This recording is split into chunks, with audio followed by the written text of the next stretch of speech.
မြန်မာနိုင်ငံကစစ်တပ်အုပ်ချုပ်တဲ့အချိန်မှာကိုယ်တိုင်းပြည်ထဲမှာမူရည်စေဝါဘီလီယံရာနဲ့ချီဖို့ချက်လုံနေတာကိုမသိတဲ့တောက်သုံးမကြတဲ့စစ်တပ်အကြောင်းမင်္ဂလာပါခေဦးရှင်ထဲမှာကြိုဆိုပါရခင်ဗျာကျွန်တော်တို့ရဲ့ရှင်ထဲဆိုရင်မြန်မာနိုင်ငံအတွင်းကလက်ကျန်တော့ဖြစ်ပေါ်နေတဲ့နိုင်ငံရေးတည်တဲ့တင်ကောင်းများကိုတင်ဆက်ပေးနေတဲ့ရှင်ထဲပဲဖြစ်ပါတယ်ခင်ဗျာဒါကြောင့်မလို့ကျွန်တော်တို့ရဲ့ရှင်ထဲကိုစောင့်မျှော်အားပေးကြဖို့တောင်းဆိုပါတယ်ခင်ဗျာဒီသတင်းတုံးကိုပြောမှဖြစ်ပါတယ်နော်ကျွန်တော်ရက်ဒီမှာတော့အတွေးခေါ်တွေသဘောတရားရေးရတယ်ပြောပြီးပြီဒီနေ့ကတော့သတင်းကိုအခြေခံတဲ့သုံးသက်ချက်ဆိုတော့မြေကြီးနားလေတက်ကနေစမယ်ဗမောတံပြန်ထိုးစစ်ဆင်ပြီးတပြိုင်နက်မှာ KIA ဟာမြေကြီးနားကိုတပြိုင်နက်စစ်ဆင်နေတာကိုမြင်နေရပါတယ်ဒီနေ့မှာတော့မြေကြီးနားမြောက်ပိုင်းတိုင်းစစ်ဌာနချုပ်လေတက်ဝင်းမှာရင်းထန်တဲ့တိုက်ပွဲတွေဖြစ်နေတယ်လို့ကျွန်တော်နောက်ဆုံးသတင်းများရသိရတယ်မနက်9 နာရီမှာစပြီးတော့ပြစ်ခတ်ကြတယ်လက်နက်ကြီးလက်နက်ငယ်တွေစူညံနေတယ်လို့မြို့ခံတွေကပြောလာပါတယ်မြေကြီးနားမော်ဖောင်းနတ်ပေါင်းလေတက်ဝင်းဟာဒီဇင်ဘာ25နဲ့26ရက်တွေမှာရှော့ရရုံနဲ့ပြစ်ခံရသေးတယ်လေမှတ်မိတယ်မလားတိုက်ရင်နေပျက်စီးရဟရင်နေထိခိုက်ဒီလိုဖြစ်ပြီးတဲ့နောက်ပိုင်းမှာဖက်စစ်တပ်ဟာရွှေအိုက်ရက်ကွက်ထဲကိုလက်နက်ကြီးတွေနဲ့ပြစ်ခတ်လို့ဒေသခံတွေတိတ်ဆုံးမှုလည်းရှိခဲ့တယ်နတ်ပေါင်းလေရင်ကွင်းမြေကြီးနားကချင်ပြည်နယ်နဲ့စကိုင်းတိုင်းလေကြောင်းရာဇဝတ်မှုတွေကျူးလွန်တဲ့နေရာမှာအဓိကအသုံးပြုတဲ့နေရာဖြစ်တယ်2025 April မှာနောက်ပိုင်းစစ်ဌာနချုပ်ရဲ့လေတပ်ဝင်းကိုတော်လိုင်းတပ်တွေကဒရုန်း10လုံးထပ်ပစ်တယ်ဒီအပိုင်းမှာတော့ KIA PDF ပူပေါင်းတပ်တွေဟာဗမော်တမြန်ထိုးစစ်ကိုစတင်နေပြီးမြစ်ကြီးနားကိုလည်းတပြိုင်နက်ပစ်ခတ်နေပါတယ်ဖားကံမှာလည်းကျင်းထန်တဲ့တိုက်ပွဲတွေရှိနေတယ်လို့မိုးကုတ်ကိုလည်းဒီနေ့မိုးကုတ်မြို့တွေကစကန်တစ်ခုကိုဝင်ပစ်ပါတယ်အဲ့ဒီတော့ဒီဘက်ဒါကချင်ပြည်နယ်နဲ့ရှမ်းရဲ့အဆက်ကအခြေအနေတွေဖြစ်တယ်လို့ကချင်နဲ့စကိုင်းရဲ့အဆက်ကကတ်တာမျိုးသိမ်းတိုက်ပွဲရလေအခုဒီပြင်းထန်နေစေပါဒါနဲ့တပြိုင်နက်မှာကျွန်တော်မြင်းချံအထူးစစ်စင်ရေးတပ်ဖွဲ့တွေရဲ့ဒရဇက်တိုက်ခိုက်မှုတွေကလည်းအချိန်မပြတ်ဖြစ်နေတယ်ဗျမြင်းချံမှာဆိုရင်ဒီနေ့မြင်းချံခရိုင်တရင်3ထင်တယ်ကျွန်တော်ထင်တာလေတီရာယူမုံရဲ့ဒုတိယလင်ကိုစိုးလွင်ကိုကာမအားတိုးစီးတွေမူရစေဝါတွေနဲ့ဖမ်းမိလိုက်တယ်ဒါမဲ့တီရာယူမုံကတော့အပြုံးမပြတ်ပဲဒုတိယလင်ပြီးတော့တတိယလင်ပေါ့ဘာမှစိတ်ဆင်းရဲစရာမရှိဘူးလို့ဆိုတဲ့အတန်ကြီးလဲကြားရတယ်လို့ဒုတိယလင်စိုးလွင်ဟာတီရာယူမုံရဲ့ဒုတိယလင်စိုးလွင်ဟာကွာရှင်းပြီးသားဖြစ်တယ်ဆိုပြီးပောက်ကူတော်ကလည်းကလင်ကကျစ်ဝင်ဖားနေတာကိုကျွန်တော်တို့တွေ့ရတယ်ဆိုတော့ကလက်ရှိအခြေအနေမှာမာပြီးအလဲပိုင်းစကိုင်းတိုင်းကချင်အဆက်ဒေသတွေမှာဝန်တူကတာတကြောတွေမှာပြင်းထန်တဲ့တိုက်ပွဲတွေဖြစ်တယ်လို့အကိုးဘက်မှာလည်းဇီးကုန်းနဲ့တလင်းပိန်ရွယ်ကုန်းညောင်လေးပင်အဆရှိတဲ့ဒေသကပြင်းထန်တဲ့လက်တစ်ပြက်ထိုးစစ်တွေချေမိုးရေးပျောက်ကြားထိုးစစ်တွေကိုအားလုံးသိပြီးသားဆိုတော့ရှေ့ဝေးမပြောတော့ဘူးကချင်စကိုင်းဆက်ပြီး KIA ကနေစံထွက်လာတဲ့ပဲခူးတိုင်းစစ်တောင်းမြဝန်းဒေသစစ်စင်ရေးတွေတတူမှာရန်ကုန်အနီးတစ်ဝိုက်ကိုဘလို့ကတ်လာမလဲတော့ကျွန်တော်တို့မှန်းဆလို့မရပါပဲရန်ကုန်ပြည်တကြောရန်ကုန်ပြည်လန်းကားလမ်းမတကြောမှာဒီရပိုင်းမှာတော့ခက်စိတ်တိုက်ပွဲတွေဖြစ်လာတယ်စကွင်းတာဆောင်လုံးပွဲမျိုးတွေတနေ့ကမှဂျိုးပင်ကောက်ရန်ကုန်ပြည်ကားလမ်းမပေါ်ထိကျင်းတဲ့တိုက်ပွဲတွေခက်စိတ်ဖြစ်လာတာကိုအားလုံးသိပြီးသားဖြစ်မှာပါတစ်ဖက်မှာလည်းဖက်စစ်တပ်ဟာစီရေးဆိုင်ရာခုခံမှုတွေကိုတပြိုင်နက်လုပ်နေရတယ်လို့တစ်ဖက်မှာလည်းနိုင်ငံရေးမျက်နှာစာမှာ ICJ ရဲ့ဆွဲချက်တင်မှုကြောင့်ဒီကနေ့ဆိုရင်နိုင်ငံက legitimacy ဆိုတဲ့သူတို့အရန်လို့ခြင်းနဲ့စစ်တပ်ကလူရဝင်မှုကြာဆုံးသွားပါတယ်ဒါအပြင်မှာ ICJ မှာဆွဲချက်တင်တဲ့အချက်အပြင်ကိုကြားဖြတ်တဲ့မူရည်စေဝါကိုစစ်ဗိုလ်ချုပ်တွေကိုယ်တိုင်လုပ်နေတယ်ဆိုတဲ့ခိုင်မာတဲ့နိုင်ငံတကာထောက်လှမ်းရေးတွေရဲ့သတင်းတွေအရဖက်စစ်တပ်ဟာနိုင်ငံတကာနဲ့နိုင်ငံရေးမှာတော့ဥမော့လာနိုင်စရာမရှိပါဘူးဒီကနေ့လဲစော်မဲလုံးပြောတဲ့စကားခင်ဗျားတို့နားထောင်ကြည့်ကြစဗျာမိုင်းရည်နဲ့တန်ရန်ကမူရည်စေဝါထုတ်လုပ်တာဒေါ်လာ116ဘီလီယံဘူးလောက်ရှိတဲ့မူရည်ထေဝါထုတ်တဲ့စကန်တွေကိုဖမ်းမိပါတယ်တဲ့ဒီဖမ်းမိမှုတွေဟာတရုတ်အစိုးရရဲ့အတိပေးမှုတရုတ်ထောက်လှမ်းရေးပေးပို့မှုကြောင့်ဖြစ်တယ်ဆိုတာမျိုးပြောတယ် ရှက်ဘူးလားစစ်တပ်ကြီးတစ်ခုလုံးလို့တိုင်းပြည်ကိုအာဏာကိုလိုချင်လုံးလို့တနတ်တင်နဲ့အာဏာသိမ်းထားတဲ့အချိန်မှာမင်းတို့တိုင်းပြည်ထဲမှာမူရစေဝါဘီလီယံရာနဲ့ချီချက်လုံးနေတာကိုမင်းတို့မသိရတော့အောင်ညံပြင်းနေတာကိုကိုဖော်ပြနေတယ်လို့ဖြစ်မနေဘူးလားစစ်ဗိုလ်ချုပ်တစုရဲ့အာဏာရမတ်ငန်းဖမ်းမှုကြောင့်တိုင်းပြည်ကဒီကနေ့ဆိုရင်အမောင်မိုက်ဆုံးသောကာလတွေကိုရောက်ရှိနေပြီးတဖြည်းဖြည်းနဲ့ပို့လို့မှောင်မိုက်လာပါတယ်ကျွန်တော်လုံးမြောက်နေပြီကြောပေါ့နော်ဗမာပြည်တဲကိုကျွန်တော်ဝင်သွားတဲ့ကာလတစ်လျှောက်လုံးကျွန်တော်အတုပ်တပွဲ9000လက်ဖေးတစ်ခွက်2000ကော်ဖီမီတစ်ခွက်1000နော်တနေ့ကိုလူတယောက်ရဲ့စားစရိတ်ကော်ဖီလေးစက်လိတ်လေးတောက်စရိတ်ကဗမာငွေ2000လောက်မရှိမလောက်ပါဒါအနည်းဆုံးတွက်ချက်ထားတာဗမာပြည်မှာတနေ့ကို2000 3000ဘယ်နေရာမှဝင်ငွေရှိမနေဗမာပြည်သူတွေအဲ့လောက်ဒုက္ခခံနေရတဲ့အခြေအနေဖြစ်နေတယ်လွတ်မြောက်တဲ့နေတွေတချို့ကပြည်သူလူထုရဲ့ခါးစိခံနေရတဲ့ကုန်စည်မှုကြီးမြင့်မှုတန်ဒါကိုကျွန်တော်ရိတ်စားမိတယ်တချို့တွေကအလုံးမရှိပဲသူများတကားစစ်ဘေးရှောင်စခန်းတွေဆိုရင်လူလို့တန်းလို့မှစားရတာတွေပညာရေးကျန်းမာရေးပါဆောက်ရှောက်မှုမှမရှိကင်းမဲ့လူနီးပါအရက်ဖက်အဖွဲ့တွေရဲ့စေတနာရှင်အဖွဲ့တွေရဲ့ကူညီမှုတွေဒါတွေကြောင့်ပဲရှင်တန်နေရတဲ့အခြေအနေဒီလိုအခြေမျိုးမှာဒီဖက်စစ်တပ်ဟာအခုထိတော့နောင်တမရသေးပါဘူးဒီလိုပွဲကိုကျွန်တော်လေ့လာကြည့်သလောက်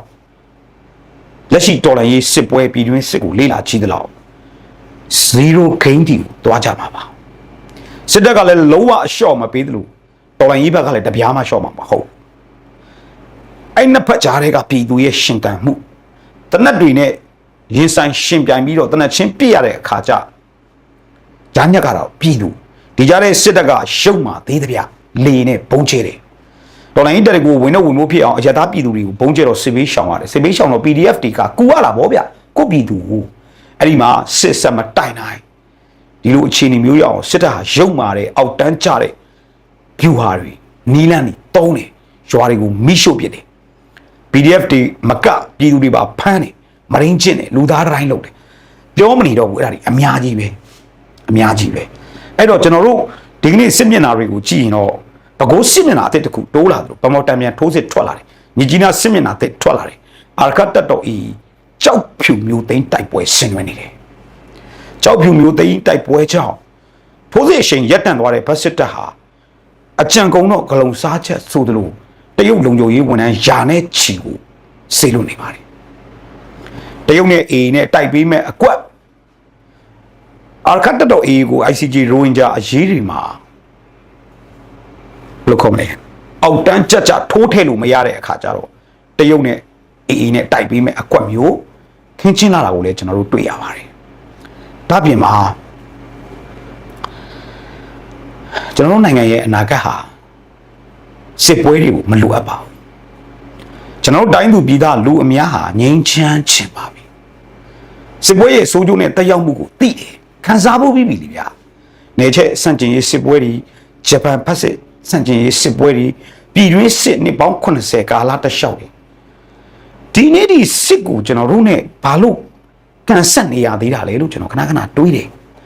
အမှန်တိုင်းပြောရင်စစ်တွေမရှိစေချင်တော့ဘူးစစ်တွေရက်စေချင်ပြီဒါပေမဲ့မဖြစ်မနေဘာလို့စစ်တိုင်းနေရတာလဲလူမြတ်ကျော်မင်းကစစ်သတင်းတွေပြောပြီးတော့စစ်မရှိစေချင်ဘူးလို့ပြောနေတယ်ပေါ့စစ်စမတိုင်ဖက်စစ်တပ်ရဲ့စစ်ဖက်နှက်အောက်မှာကျွန်ဖြစ်ယုံတာမကတရုတ်ရဲ့တပေါက်ဘဝကိုရှောင်းရမှာမလို့ဒီစစ်ကိုတရားမျှတမှုအတွက်တိုက်ပွဲဝင်နေရတာလို့ပဲကျွန်တော်တို့ဝန်ခံပါရစေသွေးစာလို့လူတက်ချင်ကိုစစ်တိုက်နေတာမဟုတ်ပါဘူးအဲ့တော့ဒီနေ့မှာမင်းအွန်လိုင်းနဲ့စစ်ဗိုလ်ချုပ်တစုလက်နက်မချရင်တော့ဒီစစ်တပ်တွေကဘဝပြက်နေတဲ့မင်းအွန်လိုင်းအာဏာအတွက်ဆွန့်လွတ်နေရတဲ့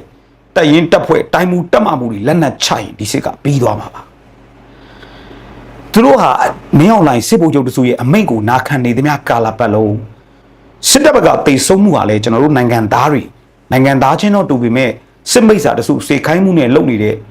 မိတ်စာငရဲသားတွေစစ်မိတ်စာတွေဒါပေမဲ့ကိုယ်နိုင်ငံသားတွေပါပဲ တစ်ဖက်မှာတိုင်းသားတပ်တွေကို PDF တွေကိုတည်ဆုံးမှုကလည်းထိခိုက်မှုကလည်းနာကျင်မှုကလည်းကျွန်တော်တို့တော်လိုင်းဘတ်တော်သားကျွန်တော်တို့နိုင်ငံသားတွေဒီကြားထဲမှာပညာသင်ခွင့်မရတဲ့ကလေးငယ်တွေ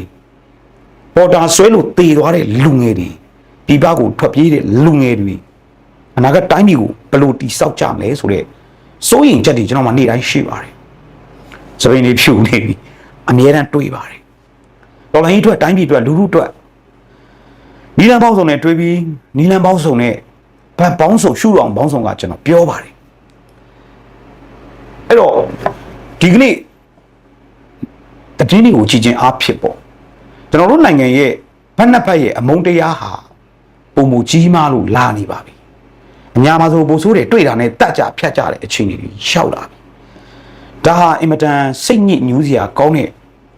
အခြေအနေမျိုးတွေအဖြစ်ကျွန်တော်တို့ခံစားမိပါတယ်ဒါပေမဲ့လည်းဒီလိုရက်ဆက်ကြမ်းကြုတ်မှုတွေကိုအဆုံးသတ်နိုင်မှုကစစ်တပ်ကိုကျွန်တော်တို့နိုင်မှဖြစ်ပါလိမ့်မနိုင်ရင်ဒီတဲ့ရက်ဆက်တဲ့ကြမ်းကြုတ်မှုတွေကိုခံစားရမှာဖြစ်တယ်လို့တိုင်းပြည်တွေကနေအကြောင်းမျိုးမျိုးထွက်ပြေးခိုလုံနေရတဲ့ပြည်သူလူထုလူငယ်တို့ဟာလည်းနိုင်ငံခြားရောက်နေတဲ့ဆိုပြီးအထင်မကြီးကြပါနဲ့တော့ကပင်လေဝေလျက်ပါဒီကနေ့ဆိုရင်ထိုင်းနိုင်ငံမှာပေါက်ကူတော်တို့လာရောက်ပြီးတော့သွေးထိုးလှုံ့ဆော်မှုအပြီးမှာဘယ်တော့မှမကြားဘူးတဲ့သတင်းမျိုးတွေကြားလာရတယ်မြန်မာလူမျိုးတယောက်ကားမှန်နေရိုက်ခွဲတာတို့မြန်မာလူမျိုးအုပ်စုနဲ့ time delivery နဲ့ပြဿနာတက်တာဒီသတင်းတွေရဲ့နောက်ဆက်တွဲကြောင့်အခုဆိုရင်ထိုင်းလူသမားဝင်ကြီးကထပ်ပြီးတော့တင်းတင်းကြပ်ကြပ်စစ်ဆေးမှုတွေလုပ်မယ်လို့ကျွန်တော်တို့သိရတယ်လို့ဒီကနေ့မှလည်းမဲဆောက်ထိုင်းနိုင်ငံမဲဆောက်မြို့ဈေးမှာအများစုဟာမြန်မာဈေးတွေအများစုရှိပါတယ်ဒီဈေးကိုထိုင်းရဲ့တပ်ဆိုင်ရာတာဝန်ရှိသူတွေဝင်ရောက်စစ်ဆေးမှုတွေလုပ်ပြီးတင်းတင်းကြပ်ကြပ်ဖမ်းဆီးမှုတွေဖြစ်လာပါတယ်ထိုင်းနိုင်ငံဟာကမ္ဘောဒီးယားနဲ့နယ်စပ်အရေးကိစ္စတွေရှိပြီးတဲ့နောက်ပိုင်းမှာအာယုံဟာမြန်မာနဲ့ထိုင်းအချင်းများအောင်စစ်တပ်ကတက်ရှူသွေးခွဲမှုတွေလှုပ်လာနေတဲ့အတွက်မြန်မာပြည်သူလူထုထိုင်းနိုင်ငံရောက်မြန်မာလူမျိုးများဟာထိုင်းနိုင်ငံရဲ့ဥပဒေကိုလေးစားပါထိုင်းလူမျိုးတွေကိုလေးစားပါကိုခိုလုံဘူးတဲ့အရေးတစ်ခုအနေနဲ့ဂျေဇုတရားကိုသိတတ်ပါတစုံတရာမတရားမှုတစုံတရာဥပဒေနဲ့လွဲချော်လာခဲ့ရင်ဥပဒေနဲ့ဖြေရှင်းပါစိတ်လိုက်မှန်ပါဖြေရှင်းမှုမျိုးတွေမလုပ်ပါနဲ့ထိုင်းရဲ့လူနေထိုင်မှုပုံစံဟာ life of slow လို့ခေါ်တယ်သူတို့ကဘဝလုံခြုံတဲ့အတိုင်းပြည်စိုးရိမ်ပူပန်မှုကင်းတဲ့အတိုင်းပြည်မှာနေရတဲ့လူတွေဟာအလုတ်လုတ်တာပဲဖြစ်ဖြစ်ပြောတာဆိုတာအားလုံးဟာသူတို့ကတီငြိမ်ငြိမ်အေးအေးဆေးဆေးနဲ့ဖြတ်တန်းလေးရှိတယ်ကျွန်တော်တို့နိုင်ငံသူနိုင်ငံသားတွေဟာကြတော့ကျွန်တော်တို့နိုင်ငံရဲ့အခြေအနေများကြောင့်အလုတ်တစ်ခုလုံးရင်လောပြရခတ်အောင်လုပ်လို့ရှိတယ်စိုက်ကယ်မောင်းစိတ်မရှိကားမောင်းစိတ်မရှိပေါ့နော်ဒီအခြေအနေတွေကိုကျွန်တော်တို့နားလည်မှုလွယ်တဲ့အခြေအနေမျိုးမဖြစ်အောင်ထိုင်းနိုင်ငံရဲ့နေ့စဉ်လူနေထိုင်မှုဘဝတွေကိုမထိခိုက်အောင်ထိုင်းရဲ့လူနေထိုင်မှုပုံစံဖြစ်တဲ့ life of slow ဆိုတာသူတို့ဘဝပုံမှန်ပဲမှန်မှန်ဖြည်းဖြည်းပဲသွားတာသူကဒါလေးကိုသိမြင်ပြီးတော့လိုက်ရောညီထွေစာနေတတ်ဖို့လေပမာပြည်သူတရလုံးကိုကျွန်တော်လေးလေးစားစားမေတ္တာရက်ခံပါတယ်အဲ့တော့ပြည်တွင်းမှာကလည်းကန်ဆိုးပြည်ပထွက်လာတယ်ထပ်ပြီးမိုးမောင်းဒီနိုင်ငံရဲ့အနာဂတ်ဟာအင်မတန်မရေရာလာပါဘူးတစ်ချိန်လုံးကအာရှရဲ့လန်ဒန်ဗျအမေရိကန်ဒေါ်လာကိုပမာငွေ4ကျပ်ခွဲနော်ဒီအချိန်ကြီးကနေအခုဆိုအမေရိကန်ဒေါ်လာပမာငွေ4000အစ4000လောက်ကွာခြားတော့တိုင်းပြည်တိုးတက်လာစုပ်ယုပ်လာခင်ဗျားတို့လည်းသိမြင်နားလည်ကြလိမ့်မယ်ဒီကနေ့ရွှေဈေးတက်လာပြီငွေမဲတွေကစားရလိမ့်မယ်ငွေမဲတွေကစားတော့မယ်တပြိုင်နက်မှာမွေးစေးဖမ်းမိတဲ့တဲ့တင်ထွက်လာတယ်ကြားဖြန့်နေတိတ်ဆိတ်ရန်ကုန်မှာအများကြီးရောက်နေတယ်ငွေမဲတွေကစားမှုကြောင့်ရွှေဈေးတက်လာမယ် HMB ဈေးဖျူဖျဲတွေဖြစ်မယ်ကားဈေးတွေဖျူဖျဲဖြစ်မယ်ချွေးနေစားရတဲ့ရှာရတဲ့ပတ်စံတွေအတွက်ဉာဏ်ပညာကိုသုံးပြီးစီမံခန့်ခွဲကြပါတိုင်းပြည်တစ်ခွင်လုံးရဲ့စီရေးနိုင်ငံရေးအလားအလာကတော့သူတင်ကိုယ်တင်အချိတ်နဲ့ရှင်ပြိုင်နေရတဲ့အခြေအနေပါအဲ့တော့အခြေအနေအရရက်ဆိုတာကမျက်စိတမိတ်လက်တစ်ပြက်ပြည်တွင်းမှာပြောင်းလဲသွားနိုင်ပါတယ်ကမ္ဘာသတင်းတွေအနေနဲ့လည်း Greenland ဒိန်းမတ်နဲ့ Greenland ကျွန်းကိစ္စအမေရိကန်နဲ့တ ဒီကနေ့အခုပဲဆွေးနွေးပွဲအမေရိကန်ဒုသမ္မတရုံးခန်းမှာလုပ်နေပါတယ်တစ်ဖက်ကတရုတ်ရဲ့ဗဏ္ဍာရေးခွင်းဆက်တွေကိုဖျက်တောက်နေတဲ့အမေရိကန်ဟာတဖြည်းဖြည်းသူ့ရဲ့ဩဇာတက်ရောက်မှုနဲ့သူ့ရဲ့အမေရိကန်ဒေါ်လာငွေကြေးစနစ်ကိုဖယ်ထုတ်ဖို့ကြိုးစားတဲ့အခြေအနေကိုရပ်တန့်ပိတ်ဆို့နိုင်ဖို့စစ်ဆင်မယ်ဆိုလဲဆင်ပါလိမ့်မယ်သူ့ရဲ့အမေရိကန်ဒေါ်လာကမ္ဘာသုံးငွေကြေးအဖြစ်တည်ရှိနေတာကိုရပ်တန့်ဖို့ကြိုးစားရင်သူစစ်တိုက်ပါလိမ့်မယ်အဲ့တော့ဘယ်သူကိုတိုက်မှာလဲဆိုတော့မိတ်ဆာဝင်ရိုးတန်းနိုင်ငံတွေဖြစ်တဲ့တရုတ်မြောက်ကိုရီးယားနဲ့ရုရှားတို့အဓိကပါဝင်တဲ့မိတ်ဆာဝင်ရိုးတန်းနိုင်ငံတွေနဲ့စစ်တိုက်မှာဂျားတွေကကလန်အဲ့ဒီမှာမင်းအောင်လှိုင်ကပါကလန်ထပ်ပါရင်မပါဘီယာကဘာစစ်ရဲ့စစ်မြေပြင်တစ်ခုများထပ်ဖြစ်မလားလဲစိုးရိမ်မိပါသေးတယ်ဆိုတော့ကညမပြည်တွင်းစစ်တွေဖြစ်နေတယ်လို့ကဘာအရေးဟာလဲစစ်ပွဲတွေစီကိုဥတည်နေတယ်ထိုင်ဝမ်အရေးနဲ့ပဲကဘာစစ်တွေထပ်ဖြစ်မလားအီရန်အရေးနဲ့ပဲကဘာစစ်တွေစဖြစ်မလားတစားတော့ကဘာကြီးဟာသူ့နိုင်ငံကိုယ့်နိုင်ငံအကျိုးစီးပွားတွေအပြိုင်လူရင်းစစ်ပွဲတွေစီကိုဥတီလာနေပါတယ်ကျွန်တော်တို့နိုင်ငံရဲ့အမျိုးသားအကျိုးစီးပွားကိုကျွန်တော်တို့နိုင်ငံရဲ့လူထုအကျိုးစီးပွားကိုကျွန်တော်တို့ရှင်ထဲမှာခိုင်မာယုံကြည်ပြီးတော့တည်ဆောက်ရပါလိမ့်မယ်ကိုယ့်နိုင်ငံအမျိုးသားအကျိုးစီးပွားမှာကိုလုံးမဲ့စိတ်ကူးမရှိရင်ဒီမြေပေါ်မှာနေဒီရေကိုတောက်ပြီးဒီနိုင်ငံသားလောက်ရတာမတန်ဘူးလို့မထင်ဘူးလားနိုင်ငံသားတယောက်ရဲ့ဂုဏ်သိက္ခာပြည်ပမှာတွားနေအရန်သိတာပါတယ်ကိုယ်နိုင်ငံကိုယ်မြေကိုယ်ရေမှာဂုဏ်သိက္ခာရှိတာရှိစွာနေရတာထက်တပားနိုင်ငံမှာကားလေးတော့စီးရပါရဲ့ဆိုင်ကယ်လေးတော့စီးရပါလေနိုင်ငံသားတယောက်ရဲ့ဂုဏ်သိက္ခာကင်းမဲ့ပြီးတော့တင်ငယ်စွာနေရတဲ့အခြေအနေကို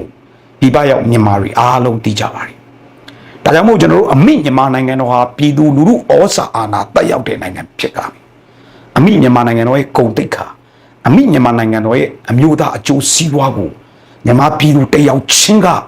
အာယုံစိုက်ကြပါလို့အထက်မှာကြရင်ငါတို့လူမျိုးငါတို့နိုင်ငံရဲ့ဇာတိပုံညဂုဏ်မာနကိုငါတို့ကိုယ်တိုင်တိုက်ယူမှာရလိမ့်မယ်